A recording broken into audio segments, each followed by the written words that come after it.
ఇలాంటి క్వశ్చన్కి direct formula ఉంటుందండి. Time is equal to excluding stoppage minus including stoppage by excluding stoppage into 60 అంటే per hour అన్నాడు కాబట్టి. ఓకే, సో ఇక్కడ ఎక్స్క్లూడింగ్ స్టాపేజ్ అంత 80 km/h, including stoppage 60 km/h, excluding stoppage 80 km into 60. So 20/80 into 60.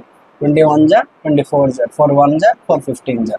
టోటల్గా 50 minutes bus అనేది total per అవర్కి మొత్తం ఎంతసేపు అవుతుందంటే 15 minutes అవుతున్నట్టు అన్నమాట. నేను చెప్తున్న టాపిక్స్కి కానీ ప్రాబ్లమ్స్కి కానీ ఏమైనా డౌట్స్ ఉంటే కింద కామెంట్ సెక్షన్లో కామెంట్ చేయండి. అలాగే నా వీడియోస్ కానీ నచ్చితే లైక్ చేయండి. అలాగే ఇన్స్టాగ్రామ్ అకౌంట్ని ఫాలో చేయండి. యూట్యూబ్లో నా ఛానల్ని సబ్స్క్రైబ్ చేయండి. Thank you.